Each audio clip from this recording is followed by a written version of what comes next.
so I've got my image here that I'm using, which is this. I've printed mine out in black and white. It doesn't matter at all what colour it is, because I'm afraid we're going to cut this lady up and she's going to become a stencil that we're going to use to work on. Another artist who's very famous for using stencils in their work is Banksy, whoever Banksy is. They use a lot of stencils. That's how they create the images so quickly. They make stencils and nip out and spray them on walls, you see. Right, so I'm going to start off. We're going to start off just by sort of cutting out this outline of her hair. It doesn't have to be perfect, particularly this first one. But what we're going to do is take her image away in stages. So we need to keep some bits to help locate each stage that we're doing.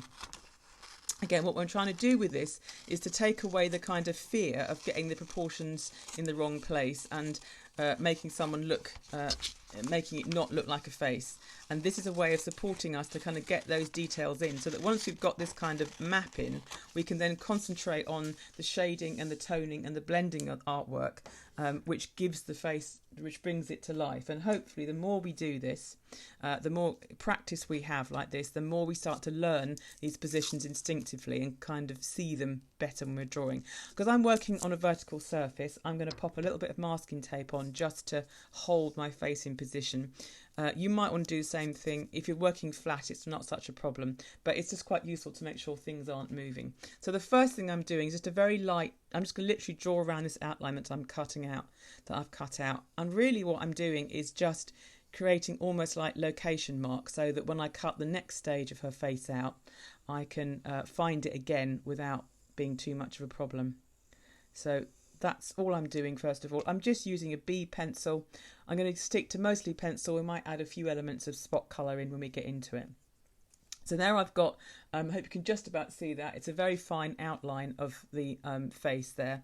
What we're going to do now is I'm going to cut out this profile. I've chosen this one because she's got a nice strong profile, which makes it easier for something to look at. The only difficult area is going to be here where her face kind of disappears into shadow. So I can just about, with a yellow pencil, I can just about make out where her jawline sort of comes in there. But to begin with, I'm going to kind of just stick to this profile here.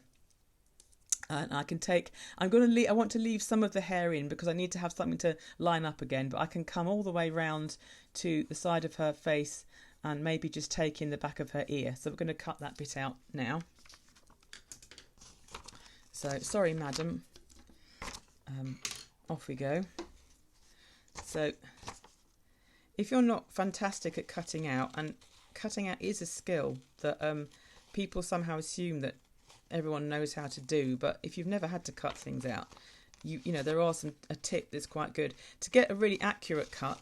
What you want to do is kind of move your paper and not your scissors. So you kind of do a snip and then almost like wiggle the paper with your non-dominant hand. So if you're left-handed with your right hand or right-handed with your left hand, and you can kind of then sort of squiggle and move this sort of page around. You don't have to keep the outline that we're cutting away. So if you want to do it in sections and bits and get in closer, that's fine, because you're not going to sort of, you know, we can destroy the stencil as we go. You can always stick these onto card if you want to make it even firmer and give yourself a much harder edge to draw on. But for now, the paper's going to be fine. So I'm going to just follow that jawline, even though it's kind of not there. And then I'm just going to cut around the neckline of her jumper, like that, and take that bit off there. So now we've got like the Queen's head on a stamp kind of image like that. So we've now got her face at that level. So I can relocate her against the outline that I cut out previously, to be around, yeah, there we go, that's where she matches up, so that gets it in the right place. And now I'm going to trace the line of her nose and mouth in. It's a bit like if you draw around a shadow on the floor. It's got that kind of feel to it as well, which is another way of getting a sort of proportion in. But I'm just going to take her neck into sort of around there. That's why it's quite handy to have the image a second time on a piece on your screen, just to kind of refer to as well, because we are going to kind of destroy this one. So that now gives me an outline of her face there. If you're, I know one of you's wasn't able to print out. If you have got the image there, what we're going to focus on is trying to get that face profiling, because that's going to help us locate where we've got things like the mouth and the nose and that sort of thing. Once you've got this sort of profile worked out, you might find that you can just come in and draw, because it gives you a starting point. You know that the mouth's going to come in somewhere around here, and then you think, right, okay, so I know I've got a nose in there, and I can come back and I've got an eye. And it's surprising how close together the features will be compared to where your brain kind of wants to put them. But if we want to keep on using the template, we're going to keep on cutting away. So what I'm going to do now is to cut away her hairline and round her ear shape and round here, so I can get that top part of her face in. So again, we're going to cut away round the hairline there. I can just, and it sort of like comes across her ear, so I'm going to cut the top of her ear off because we don't really see that, and then round the curve of the ear. And I'm sort of going to ignore her earrings. Feel free to add more extravagant earrings in as you go.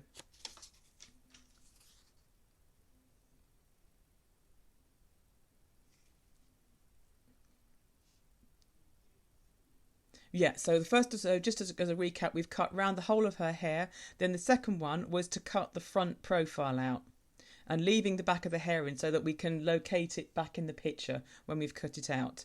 And then this third cut, what I've done is to follow the hairline round her ear and then through. So I've got the nose and the mouth and the forehead that I can then again line up here with the lines that I've drawn. So we've got that sort of face. So you can see now we're sort of getting, there's more white paper, there's less printed material there.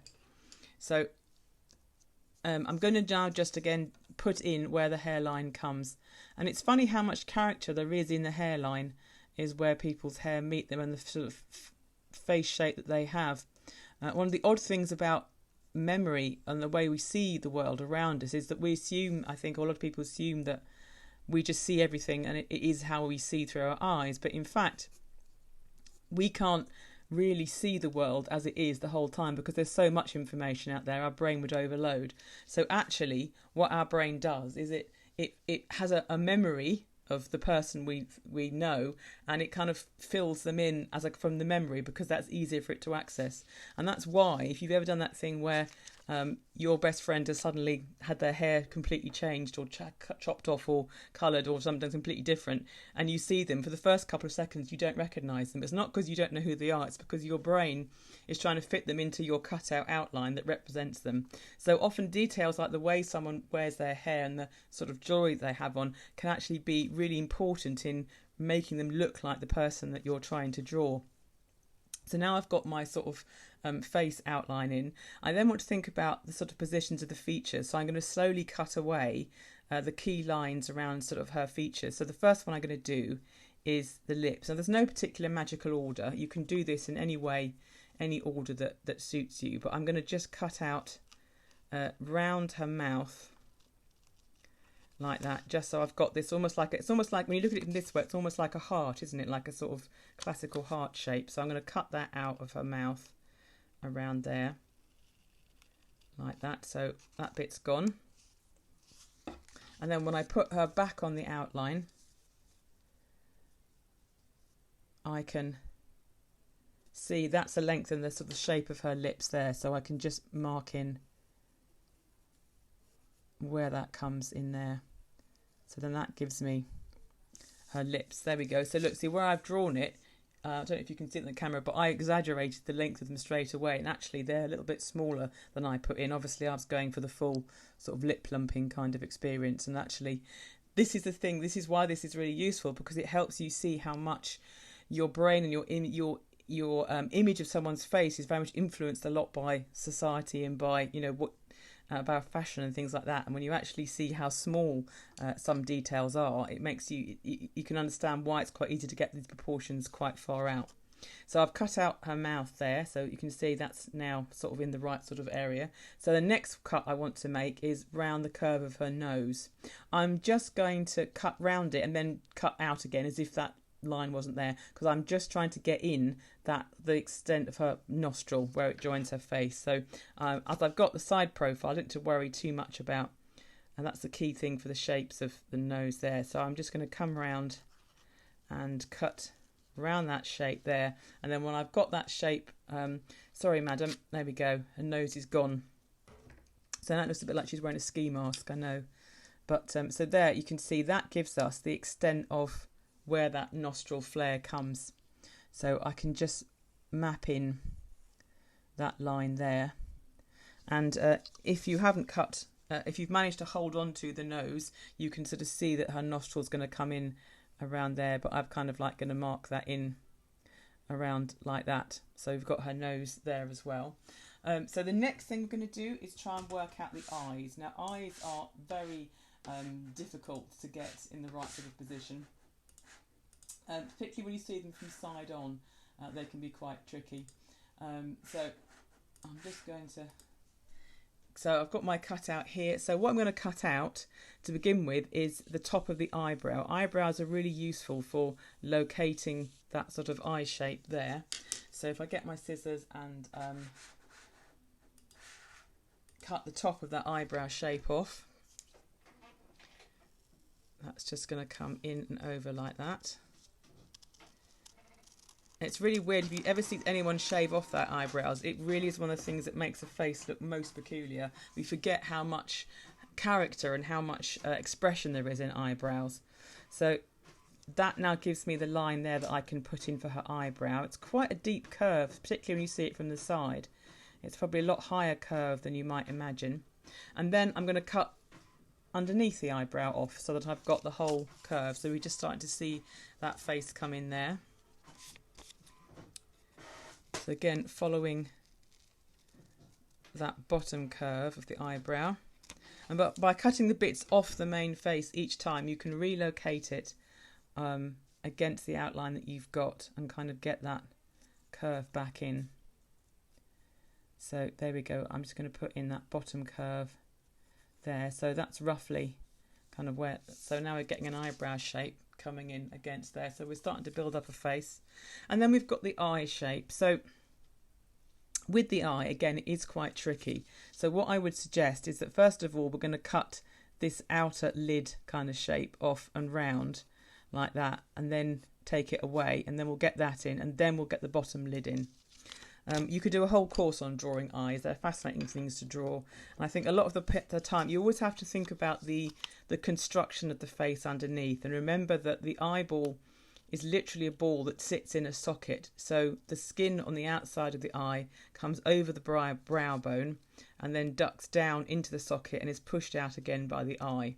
So you've got to think about the ins and outs. I know that looks very peculiar. It looks like a sort of cyclops now with a single eye sort of sticking out. But if we put that in,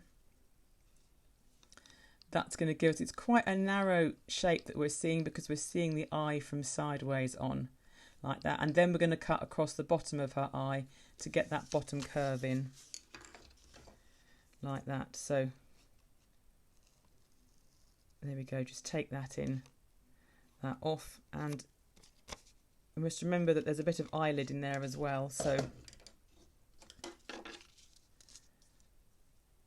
we're getting a little bit of thickness too. So the bottom of the eye is probably going to come just sort of like that, coming round, and the eyelid will be coming up into there, and her eye will be coming in a sort of circle around there, and that starts to give us the proportion of the shape there. Then the final stage, I think, really for the cutting is to think about her ear. As we're seeing side on profile, we're going to see that quite a lot. So initially I'm going to cut round this sort of hollow of her ear to get that sort of shape in there.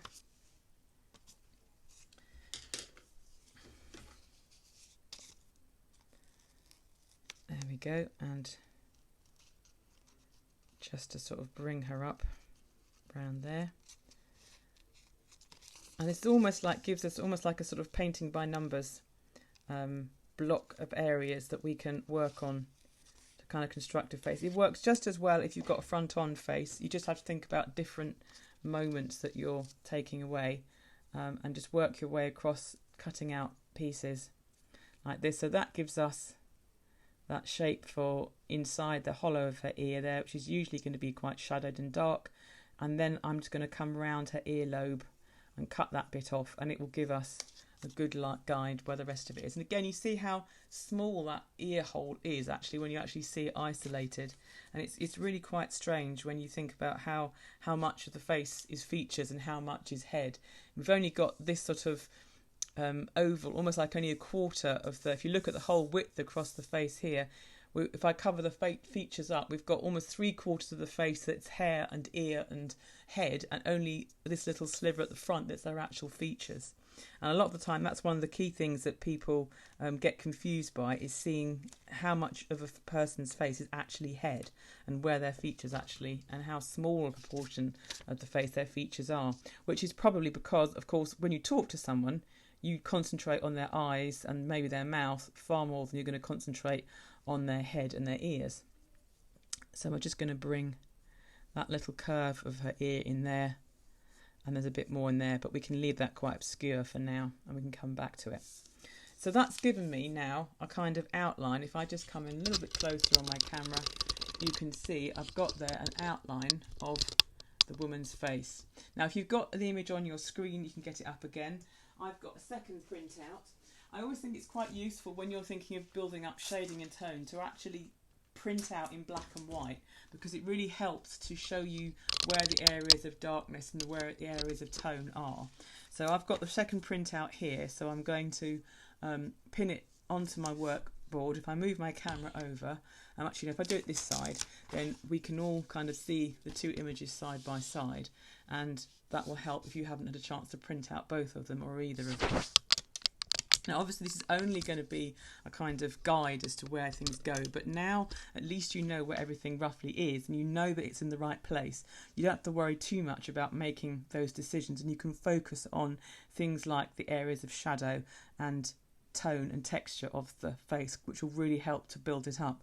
Looking at here as well, if I look across, when you're working, try and keep any reference material really close to what you're doing, so you're constantly looking from one to the other, and you're trying not to remember what's here, but just actually trying to see what's here, which is a different sort of thing. I can see here I've just put the nostril in kind of wrong straight away. I've made it too big, so I'm just going to reduce that down in size a bit. And then one of the key things that makes a face look three-dimensional is areas of light and shade, because it's the light that creates the tone, the modelling of the face. And most light sources tend to be coming from above or to the side, so we tend to always see shadow underneath parts of the face rather than on top. That's why when you shine a torch up under your chin, it looks really disturbing, because we're just not used to seeing a face lit that way. So we've got this very strong area of shadow around here, around her profile. There are so many ways to create marks and to create to create sort of texture, so I'm not going to think really too much at the moment about the style of the lines. I just want to kind of block in quite quickly my shadow, so I'm going to come in with my pencil and I'm just going to start by making that jawline a bit more, or that profile, making it a bit more obvious just by shading it in really quickly with a pencil. Obviously we can take lots of time over this, but I'm going to work relatively quickly because I want to get some basic areas down first before we get into the end of the lesson. Then the next sort of dark areas I'm seeing, we've got all this dark area under her chin here, so that can kind of come into a big sweep of shadow that can disappear off, and we're going to make this more subtle as we go on, but I'm just sort of very quickly mapping this sort of out. Behind her ear is very dark as well. That's really just sort of blackness, isn't it? So just kind of like I can scribble that in. And up this area of her head, this is very dark too, so we can put that in as a kind of area of shadow. We've got some lightness here where her hair is touching with a bit of illumination there, but inside here again it's really very dark. If I look on her face, I think we need to get that shading in a little bit stronger under her jawline, because we're actually only seeing the sort of bottom of her jaw there, and we can bring her jumper in sort of quite dark. And I'm just being really scratchy and scribbly. I don't care at the moment what the lines are doing. We're just going to get those areas of shade in, and so that the face starts to kind of stand out. There's a bit of shadow obviously inside her ear, that's really dark, so let's just get that in dark. And we've got shadow up here on her face. There's like a shadow, a patch of shadow coming in here, just to kind of give that cheekbone. If we look at the sort of lighting we've got here, we've got darkness around the corner of her nose there, with a little sort of white rim around the nostril. We've got darkness into that corner of her mouth, like that round there. We've got the nostril itself, which is really dark, so we can definitely sort of see that. Then if I look at her eye, I can see a smudge of darkness under this side here, and there's dark lid over the top. Her eyeball, there's almost like a stripe of light going through her face at this sort of angle, so I can put in her pupil is all completely dark, and then I've got the eye, which is half dark, and then it's got a bit of whiteness in the kind of front there, and that's starting to get some of those sort of areas of shadow in the main sort of ones. There's lots more subtle kind of divisions going on, but once I've got that sort of blocked in, then we can go back and we can refine it on top. So if we're happy with that outline, we can make that a bit stronger, and we can think about bringing some different sort of character in, maybe giving her nose a bit more of a tilt. If you look at lips, you tend to see that the upper lip is always slightly more shadowed than the bottom lip, because the bottom lip is sticking, this is sort of like a ledge, isn't it? And the top lip is sort of like the porch going in, the bottom lip sticks out a bit more. So if we're going to leave a little bit of light on the bottom lip, that's going to lend a bit of lightness into there. Then we've got a little patch of shadow underneath that lip because it's jutting out, isn't it? It's sort of like blocking off the shadow there. And then we can just sort of see where some of that shadow is coming in underneath the chin, and then this area again is really, really dark, so we feel like we want to push that darkness in. We've got a bit of neck showing there where we can kind of see that input of shadow there, and this needs to get darker, so we can just start building up our sort of shading on here, so this sort of chin area becomes really stark in comparison to the shadow that's around. And again, if we look at the shading, there's actually quite a lot of shadow on her face. At the moment it's still quite white, but I can just put a very light pencil all the way over here just to kind of bring that tone all the way over the face, and leaving, there's a bit more shadow around her eye here. You can see where the brow bone again is casting some shadow down, and we've got a bit of shadow on the forehead, and there's sort of like there's lightness on this area. If we look at the nose here, you can see how there's shadow then coming down, and it's just leaving that edge of white along the top of her nose. If at any point you feel you've gone too dark on any point, this is where you can use a rubber to take back some of the pencil and add in some of the detail. So don't worry at the moment, there are ways of reducing the shadow if you go too far. Just try and see where all the areas of darkness come in. There's an edge again around that sort of mouth. You've got that the little bit under the nose, that little stripe under the nose that goes down into the lip, this area here, that's called the fulcrum. I don't know why it is called that, but it's a very weird sort of word, but that's what it is, that little sort of groove under there. And then when I've got that darkness in, now I can see I think I need a bit more on that chin, so I can, on that cheek area, and that's going to blend up almost when you get up to the ear and the hair here. It's almost the same colour as the hair. Her skin, although we know it's probably pale, she's a redhead, so it's a pale Caucasian skin, it's almost appears to be the same colour or the same tone as her hair. So think how dark that is. And then again, if you come down here, we can just see the lobe of her ear kind of sticking out into the light, and then so we think, right, that's actually got to come darker again. So we're going to really push those sort of shadows and tones, because sometimes if you really exaggerate these, you've just got to really go for it. And if you know your proportions are right, because you've sort of like conquered that bit already, then you can actually just see, well, where is it dark, where is it light, what is that doing, because you can focus on that. And I'm getting the side of her neck in there, all around her ear, that's almost completely blackened in with shadow, isn't it? And then we've got her ear itself, there's just a scoop of shadow coming down into that shape, into her lobe, just sort of like a long sausagey shape there of shadow. This area up here is almost dark, and then it's just gone into her hair, and it's all just darkness kind of coming through. and we can build up this sort of texture around here. It's almost like she's wearing like a sort of band under her chin, isn't it? But it's all just done with the shadow. It's all just where the shadow's coming through. And at the moment I'm doing a kind of like a round and round pencil motion, sometimes elongated. If you do like very exaggerated lines, you get a much more exaggerated finish, but you can also then soften those by then working on top in pencil, just sort of like to bring them under control a bit more. As they're just using a pencil, you can go and get a darker pencil as well and add some of those stronger lines in. This profile here, I think we can now bring this a bit darker, because we can see how the hair and this area here, they're identical in shade, they're really strong. So if we start bringing that in and getting that really dark, we're just going to leave a little bit of lightness here. This is where we might want to use some directional lines to indicate the way her hair just kind of folds over.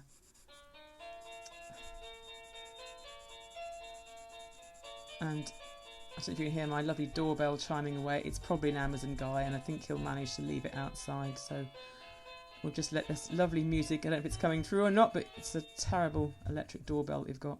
But there we go. So again, you see if I get that shadow against this lip really, really strong and dark, and I'm just now pausing because my son has gone to open the door to the Amazon man. I'm just making sure that nothing terrifying is happening at this point. I may just have to go and make sure that Nate's not disappeared off down the street with the Amazon guy. Have you got the parcel, Nate? It's the silence when they don't answer you that's concerned. No, there he is. He's run back in again. That's fine. He's shut the door. Gosh, oh, that's lovely. Well done, you. Right, so just by putting that darkness in, that's starting to really make this her profile pop out a bit more. And it's making sense of this sort of darkness over here. Again, we could get all her hair in darker through here.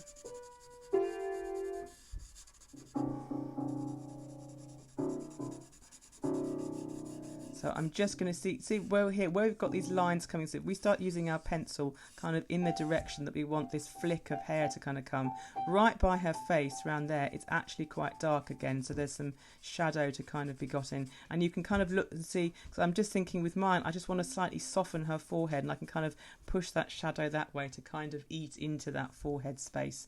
And then I can use some long pencil marks to kind of get that sense of the hair kind of starting to move.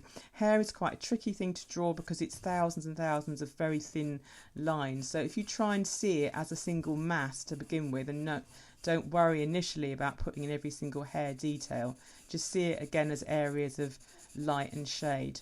But if you start using your pencil in the direction that the hair is growing, so that that's starting to give that feeling of it being hair kind of moving in. So we're starting to see the sort of face coming together from that. Looking at her nostril, we're just going to make that darker, and there's a line of light around the nostril. The nostril, if you look at it, almost like a comma. It's got like a little tail that kind of comes down and just curls round into there. Then we've got this very dark patch here, but there's a definite circle of light, isn't there, around her nose, like just like a little highlight there. And the side of her falchion there, that's got a sort of dark coming down just into that sort of top space there. And under here, if I'm looking here now, I can increase this shadow a bit, just little sort of lines to come in. That lip still needs to be quite strong against it, so I can put a little bit more pressure on my pencil just to sort of make that stand out. And then there's a patch of light on her chin, but then actually this is quite a sort of mid-tone, isn't it? So I can bring a bit more tone onto there, a bit more tone. Her cheek can come forward a little bit more, just with some mid-tone, just to sort of bring this. I can see that between the corner of the mouth and the cheek, there's just a little bit more of a patch of shadow, and this cheek shadow can just come perhaps a little bit darker, and maybe this sort of area in between needs to smooth out between these 2 points, so we're not having, so we don't want too strong a stripe between the two, so it doesn't look too much like she's got a beard coming, which down to the shadow. We don't want that sort of being quite so hard. But think always like, let's exaggerate what's going on, because I think if you exaggerate, if you sort of make things a bit stronger and more dynamic, it really helps to kind of get that face popping against its sort of background. So I've also got the edge of her top just coming in here, and that of course is a very different very solid black, so I can bring that line in and give that neck a little bit of location. This neck area, this is very white at the moment, so again, now that I can I can give this a little bit of mid-tone across here. You can go and put highway rat on, yes. This is clearly one of those sort of days. Someone is requesting that they watch the Highway Rat, but I'm hoping to distract them. They may just play piano in the background for a bit. Again, behind her ear, this is really, really dark, so I want to keep building up the pencil on that and getting the tone through. I hope, is everyone hearing the wonderful concerto that we're being treated to? I'm hoping that my headphones are cancelling out a little bit of it and you can still hear my voice okay. So we've got this shadow on top of the ear, really, really dark, really strong. And again, inside her ear, we've got that shape that we've already identified. So let's make that really dark as well. And then where we've got the white here, I don't want to leave that as a kind of white shape because it's going to be too bright in comparison. So I'm just going to work a little bit of pencil tone over the top to soften that down a bit, so we're getting a bit more subtlety in that. I don't want it to be as white as some of the areas of her face, so it's going to make it stand out too much against the background.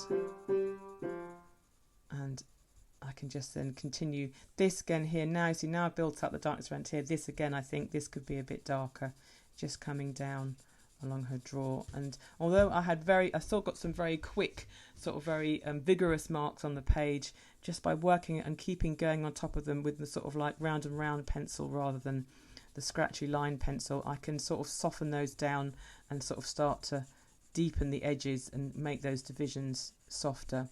This pool of shadow under her neck is so dark, we need to get it in so that it makes sense of what's happening with her chin. It's almost as if her chin is kind of rising out of this sort of ocean of darkness underneath here.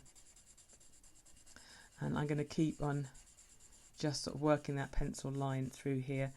And when I'm coming onto this sort of area and I'm doing the sort of next tone, again with this sort of round motion, I'm also trying to think about the direction of her skin going over her bones. So up here we've got, maybe we can do that slight, give it a slight curve because we've got a slight fullness in the cheek. Let's come up and look at her eye area now, because I'm going to see if I can zoom in a little bit further without keeping both images on the camera screen. Right, there we go. So if we look at her eye here, we can add, don't worry too much about drawing, because one thing people always do is that they're drawing in individual eyelashes.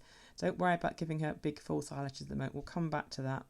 So you'll see the side of her eye, we've actually got a shadow that is cast on the eye that I'm drawing now. And then we've got a second row atop, and that's actually the inside of her, the thickness of her eyelid, just sort of coming round. So you've got those sort of two lines there, and that inside of the eyelid is just picking up on the light there.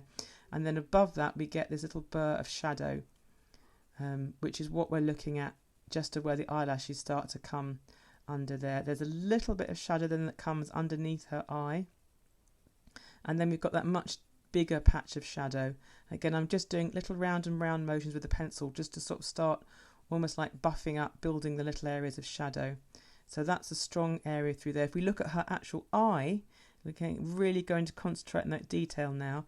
The white of her eye actually has a lot of shadow, and it allows that little bit of light to appear in her bottom eyelid. And so that actually gives that sort of the eye, the three-dimensional kind of feel. Then we've got the edge of her eye, which is quite dark.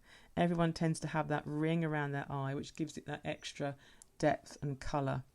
And then again, the top eyelid there, that's sort of very dark. We've got, and she's obviously wearing a bit of makeup, which is enhancing that effect. So then we've got that sort of dark line on top of the eye. And if you want to indicate eyelash, we can just do a little sort of tick up. But remember, they're coming from, that inside eyelid, that's where they're coming on top of. So they've got to leave that little bit of white just sort of showing in there. If we come up into the brow area, we haven't really touched her eyebrow, so it doesn't exist at the moment. So I'm going to come in and I'm going to just start by shading that in as a mid-tone kind of all the way across she's got beautifully manicured eyebrows, far better than I ever managed. So then I'm going to darken down her eyebrow. And you can start to make your, not really drawing in hairs, but to sort of make your pencil move in the direction that you think the hairs are probably growing. So they tend to sort of come back like that from the sort of nose towards the ear, that kind of way. So we can just slightly bring our marks into the same thing.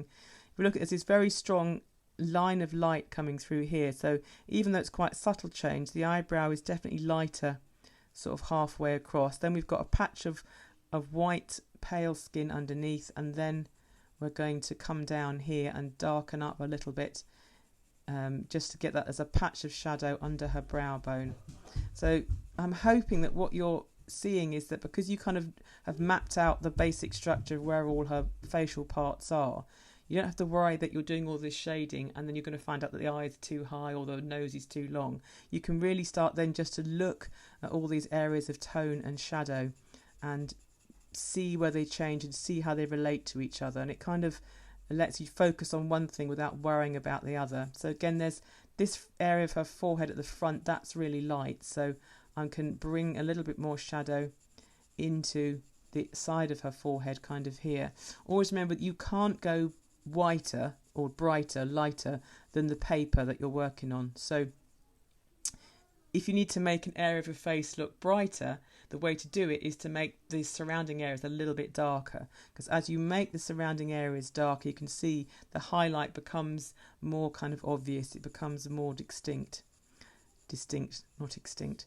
And then again, as I come down here, I can see there's a bit more shadow on this sort of area, because really the light's at the front of the cheek here. It's here, look, under the eye. There's this sort of bubble of shadow under there, and then this is sort of this darker mid-tone.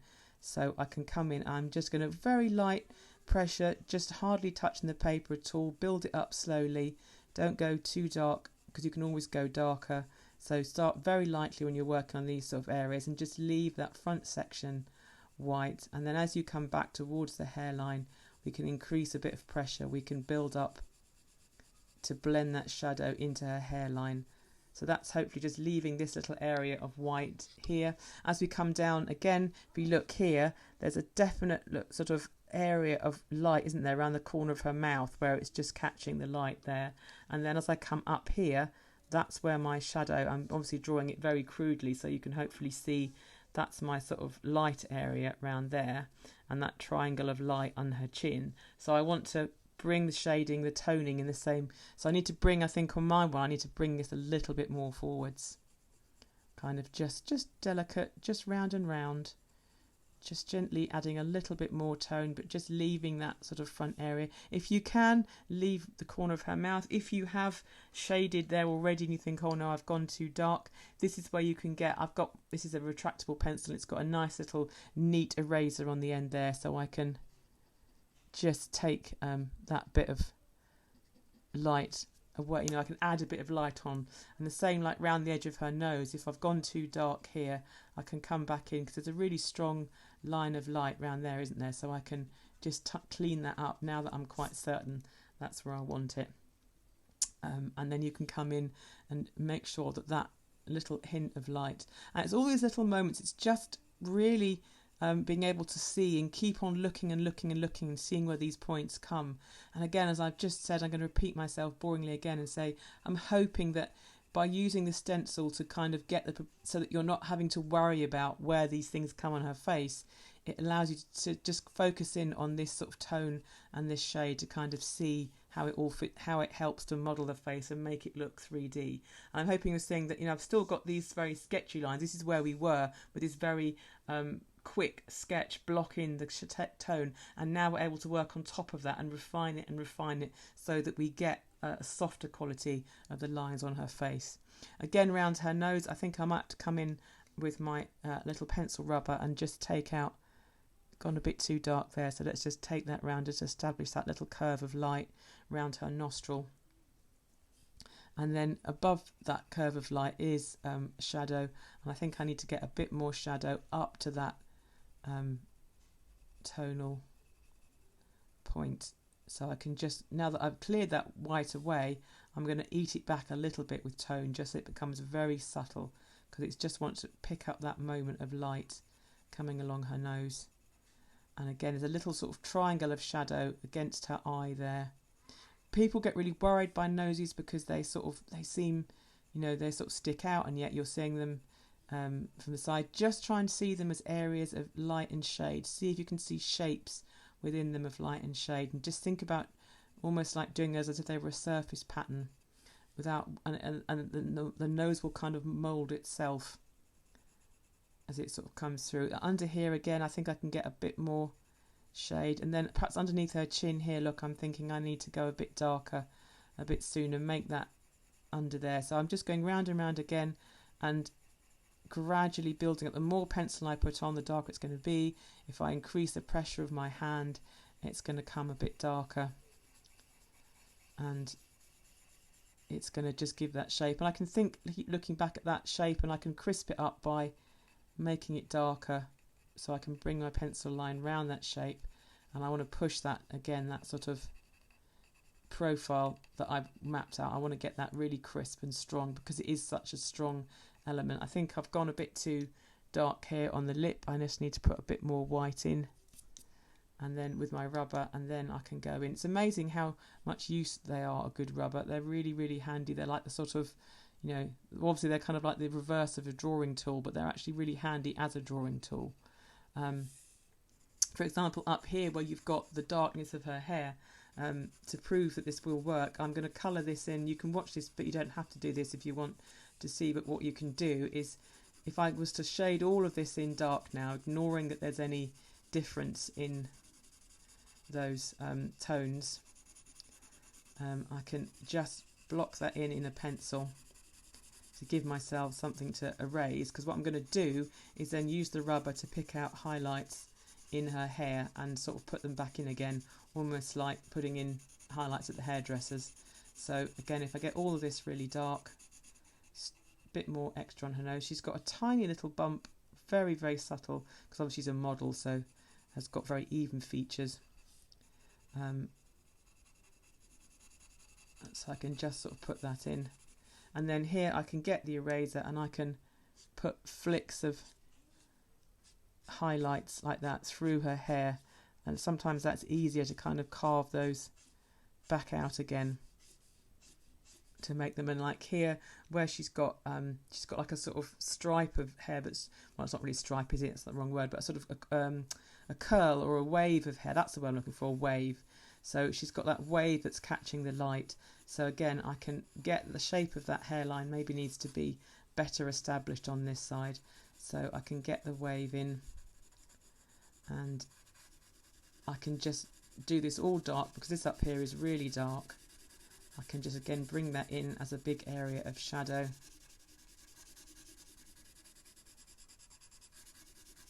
And I can use the eraser on the end of my pencil just to kind of flick that white off again. So again, I can just come in and bring that through, just to sort of get that flick of highlight going through her hair like that. So now we can, you leave it as a monochrome portrait or monochrome picture, but sometimes it's really nice, I think, to use a little bit of limited colour on a face like this, because once you've got the sort of background in, we can start warming up some of the tones on here. If you've got some colour pencils, I'm not going to use very many. I've just put aside a selection, because she's a redhead in the original picture, though you can't tell that it's black and white. So I'm just limiting myself to 4 shades. I've got a dark brown, I've got a sandy colour, and I've got 2 shades of sort of orange. And I quite like pre-selecting my colour palette, because sometimes if you wanted to introduce colour, it can be very difficult to know how to work it into the shading that you've got. It's very hard, it's much harder to blend colour tones. So if you take a deliberately sort of, this is a word I always struggle with saying, curated, or like previously sorted out range, you can only choose from these colours. I find it sometimes a lot more satisfying, because I think, right, so for my dark, I'm going to be using this, is like a dark burgundy kind of brown. So I'm going to bring in just some elements of this on just straight on top of the pencil. I'm going to be using that in just to give it a sort of warmer feel to that pencil. I'm just really thinking about both taking the kind of greyness out of it and just enhancing the shadow. And because I'm going over the tone that I've already put down, whatever tone I put on here, it's going to be darker because it's already been sort of undercoated or sort of prepared by the lead pencil or the graphite pencils it actually is, isn't it? So it's not, you're not having to again think too much about which colour. You could literally use the same colour on every area, and because you've got the undercoat of the pencil, it's going to get different tonal value. It's going to look darker, it's going to look brighter in different areas because you've already got the pencil down there first. But I'm using the pencil, when I'm happy with the pencil shading, I'm using it as a kind of guide to what I'm putting down. So it's a good way of introducing colour without the sort of daunting thing of thinking, you know, how am I going to get the exact colour? I'm not trying to get the exact colour, but I want to give the feeling of her as a redhead. So, you know, if you're doing a portrait of a friend, they may have a particularly strong colour or a significant colour hair, so you can choose a range of pencils that reflect that. So for example, when I come into this area here on the edge where the light is sort of catching, I can introduce just some little moments of this quite bright flamey kind of orange colour. So this is becoming my sort of highlight colour in her hair, and I can just use that. And with this I'm doing more kind of considered strokes. I'm using a line that's kind of like picking up on, so where I've got those white lines, I'm trying to get the same sort of flicky motion of the hair going up, and as it comes round here I'm letting the hair going down, but I'm still not trying to draw every single strand. I'm just trying to move my pencil kind of in the way that allows that to kind of hints at the direction of her hair. And then I'm going to swap back into that darker pencil to sort of blend into the tangerine kind of colour around the edge. And then maybe I can take the red that's kind of in between the two. It's kind of a mid-tone, so I'm going to blend that red into as a sort of in between the tangerine orange and the chocolate brown of the shadow, so that once I've got my two extremes, it's often what I can do is you can say, right, I've got my extreme orange here, I've got my extreme dark here, and then I can blend the two together with the in-between colour, which can happily overlap or be blended on top of both of them. And again, I think what I want to get across is that portraits are so much more than a picture of a face. They're very much trying to sum up the character of the person and give you information about them.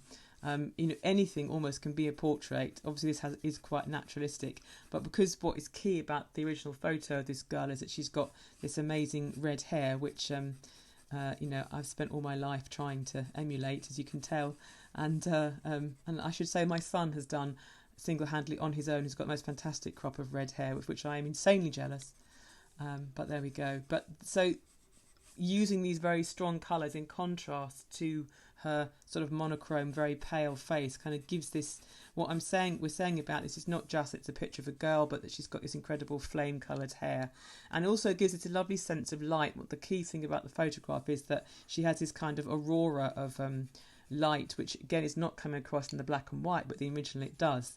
And this kind of gives that impact, doesn't it? That gives that feeling of the light coming through her red hair and just really enhancing that and making it more of a statement.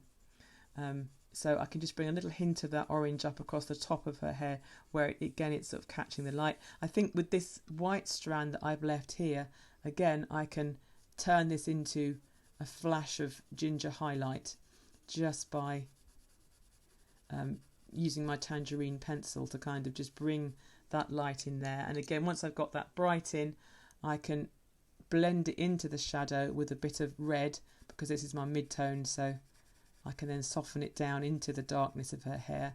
And again, I'm not trying to be totally photo real, I'm just giving that hint again of the extraordinary colour that she's lucky enough to have. And I can then again bring some of that darker brown in and keeping it to this sort of quite monochrome, so it's just a hint again, kind of gives that feeling of this is the drama of her face, so that she has these incredible colours working for her. So I'm just adding in some of the dark brown shade, but just at the roots of her hair here, just to kind of, again, almost intensify that darkness.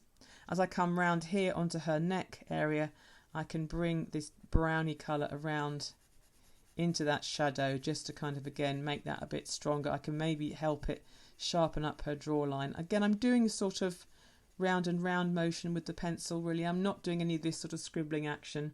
I could, you know, if we had longer, we could go over the whole of her head and get all of that blended in by using this sort of round and round, because we've got our outline to follow again, so we could pick that out with pencil, but we haven't got time in this session, I think, to do the whole of, you know, her expansive face. So we're sort of, so we can still see, we'll lift that back, we've still got this sort of half, got the edge of the paper that's showing there, and you can kind of, it's quite good because you kind of see where we came from. We came from these very, very initial, just very quick sketchy marks just to block in the areas of shadow, and you can see how now we've been able to really refine that just by going and layering, and again, hopefully by not having to be too worried about the structure of her face, allows us to really focus in and practice our toning and shading and get that working really subtly. Looking at the other colours I've got, what I may do is use, I think I'm going to use this sandy colour. You could use something like a yellow or a very pale peach. I'm going to work that into the highlight on her face. So instead of having the highlight as just the white of the paper, I'm going to just see about, I'm just going to blend a little bit of this golden, this is sort of like a sandy brown, but again, a yellow would work, or you could even use the tangerine again just to act as a highlighting colour.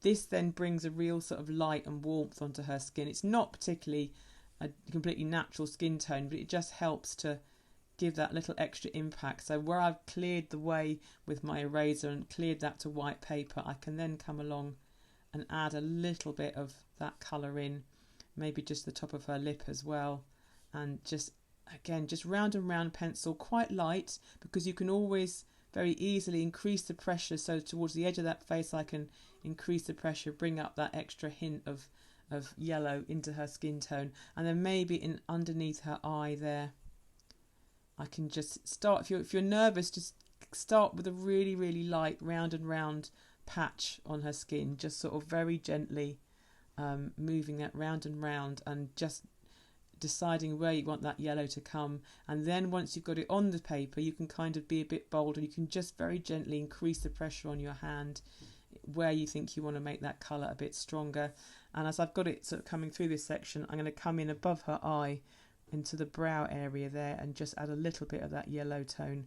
And although it's funny, because although it's darker than white paper, it actually really makes this look like sunlight and sort of light on her face, which is really lovely kind of technique. So I'm not totally colouring over the monochrome, I'm not getting rid of it all, so I'm not trying to get a completely naturalistic colour to her face, but I think it's just a really lovely way to add hints of warmth into a pencil drawing. And I think now that I've done that, I'm going to bring some of this extra light look into the edge of her tangerine hair here, and if I work that on top of the tangerine, just going with the flow again, but just building up, that adds a real fiery touch to that outline there. And again, with this portrait or this picture, what we're sort of saying is, you know, basically, wow, what lovely hair. I wish I had that naturally. So that just helps to enhance that feeling just by adding the gold on top of that tangerine colour, just to sort of enhance that feeling. And again, that little swish of colour through here, I think I'm going to add some of that sandy colour into that tangerine there as well, just to sort of up the volume, pump up the volume with that. Now in her eye, we could do something like, we could, I think, add a little bit of yellow into just that. If you look again very closely at the sort of the front half of her eye, the right hand side of her pupil, there is like a highlight, isn't there, on the iris of her eye. So I'm not going to put it on the white of her eye, but again, I'm just going to add the yellow, that flick of yellow onto the front of her eye, just to bring that in, just so that's got like a little highlight. It may not even come across on the screen, it can be, it's quite subtle. And then I'm just going to go down again and think about the highlight here, and I think I'm going to, as an experiment, just to see how it goes, you might want to watch this and then decide if you want to do it. I'm going to add a little bit of the red colour, the orange colour, sorry, into some of those, so that where the highlight is just edging towards the shadow, I might blend a little bit of that orange colour in, just to kind of make her really fiery kind of looking. It's got that very sort of Celtic feel to it, just to sort of, so it's not dead realistic because the colour obviously is slightly surreal, unreal maybe, and I think it just adds a kind of interesting tone and texture to what's happening. You know, it's sort of not saying that this isn't a drawing. I'm always totally blown away by people that can do those incredible drawings that are so realistic you can't tell the difference between that drawing and a photograph. And then part of me thinks, yes, but I've got the photograph. Why am I drawing something that's exactly like the photograph? Because I have got the photograph. I don't, you know, it tells me an awful lot about the skill of the artist, but does it really tell me any more than the photograph does? I don't know. I mean, you know, I'm not the sort of person that can do completely photoreal drawings at all, so maybe it's just an innate jealousy speaking, but part of me thinks I like to do something that isn't totally real with a drawing, because it is a drawing, because it's an artifact, it's an art sort of thing. I think I might just add a little hint of colour into her ear, because it is quite a bright part of the drawing, so I can put a little module of like yellow into the lobe of her ear, and just imagine where the light is hitting again as a tiny highlight just to come up in between.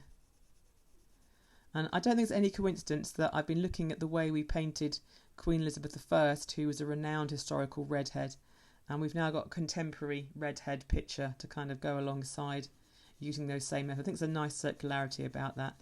And now I'm just adding a little hint of yellow into her neck as well, just where that her throat there is just catching a hint of light and a hint of warmth there.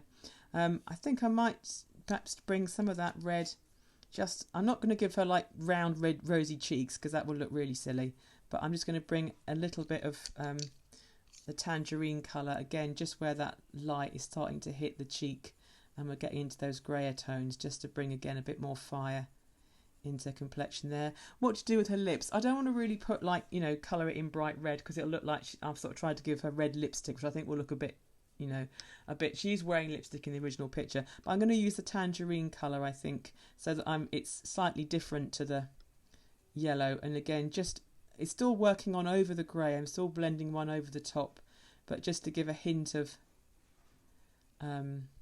colour into her lip without being too much like, oh, let's draw lipstick on her, you know. It's sort of a bit just subtly leaving maybe a little bit of white edge on that lip, just so that we've got that sort of modelling of light coming through. So it's very subtle, and I think what hopefully you can see is where you've got, it's just very subtle hint of the light coming through with that colour against the monochrome of the face. It just helps to enhance that kind of feeling of light.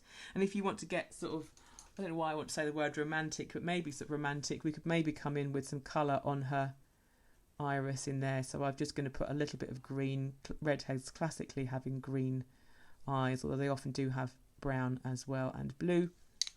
I'm just going to add a tiny hint of green in there, and I just want to make her pupil a little bit darker, because I think it's got a bit lost on mine into the sort of background of the eye. So I'm just going to darken that up a bit with my pencil, and I can maybe sharpen some of the shadow in around her eye a little bit more, because they are so very lively eyes, and you want to hopefully leave a little patch of white on the eye at some point to be that sort of hard shadow that you tend to get, that really bright reflective, so not hard shadow, that very hard sort of wet kind of reflective surface that eyes have. So I'm just going to add a little bit of pencil shading more into that, just to hopefully make that stand out a bit. Eyebrow. What about the eyebrow? Do we want to get any shading onto that? Maybe a little hint of, because it is the hair and it's not skin, perhaps we should get a little bit of colour into the front of the eyebrow, because the light is kind of hitting it there, isn't it? So I don't think that orange is going to work for me there. I think it's going to look a bit strange to have completely orange eyebrows. So let's use, that's better. I think if we use some of that, the darker browny tone just into the front of the eyebrow, like that, and then we can take it again into, blend it into the darker pencil, and make sure that eyebrow is nice and strong against her face. And I think we just add a little hint of the colour again into the front of it,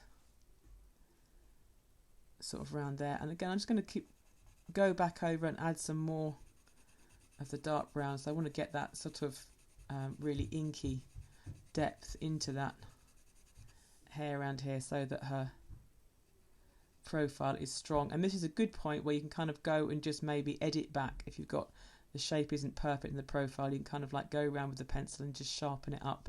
Remember, you can only take it away, you can't put it back again, so just be careful while you're doing this, but just make sure that you're happy with all those little moments around her profile, and you can just sharpen them up if you need to.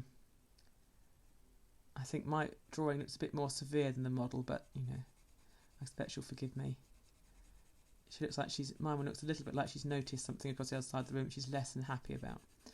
But it's surprising how little micro changes can really bring a lot of expression and character into a face. So again, I just want to sharpen up the chin under there and come under, make sure that's nice and firm. And round her ear, because this is all kind of like hair around here, so I'm going to start to bring a bit of that dark brown into the shape of the hairline, so that it's that, because you've got the hair colour here with the dark brown, this is hair as well, so we want to try and give it a similar treatment so that we're happy that it's all the same thing, that it's doing the same thing across the portrait. And we can bring it as, now, you know, all of these techniques, all of them need time and practice to get them to really work for you, and this is always the first time that you've tried doing it. So I would absolutely recommend that you give this another go, that you try with a different sort of face, that you just see if this works for you. And with all these techniques, one may work for you better than the next one. It's not going to be, oh, this is, you know, one size fits all. All of us have different ways of working. So all I hope is that it's just helped you think of a different way of approaching a drawing like this, and that it's helped you sort of get over the fear or the reluctance or the worry about getting her all the face in the right sort of proportion, so that it's allowed you to focus a bit more on building up tone, and sort of using a little bit of this limited spot colour is just a sort of fun way of creating a story around an image. So it's not just about reproducing an image, it's about getting across some of the character of the person, getting across your thoughts about them, getting across some aspect of their personality. Because as I've already said, and I will say again boringly, a portrait is much more than a drawing of a face. Really great portraits are the ones that capture something of the person beyond how they look. And that is probably why we go back and we look at portraits of Elizabeth I, because they are probably not a complete representation of what she looked like, but they are a great representation of who she was, and the fact that she was able to hold power in a male-dominated world at a time when women had almost no power politically, and yet there she was, 40 years a monarch and ruling over, turning Britain from a fairly disregarded outlying part of Europe to being central to European politics. So she is an icon, and her portraits, I think, very much bring that across, and the focus on her clothes and the messages of her clothes, all of that is part of a portrait. It tells me a lot more about Elizabeth I than she had red hair and, you know, a big nose, which she did, I guess. And that's, I think, what makes them great portraits, and why they're worth looking at and considering still today. Okay, so obviously there's plenty of time to spend refining this, and sort of, you know, you could work on more elements of it. I'm quite a fan of leaving sort of moments of sketchiness in contrast to these very sort of like more controlled images. I just think it's quite a nice thing, because it's sort of acknowledging that this is a drawing and not a complete photograph. But there we go. So I'm hoping that that's sort of given you an idea of how to get over the worry of getting your proportions right on a face, and allows you to focus on the toning and the shading of the drawing. So I hope you're going to find it useful.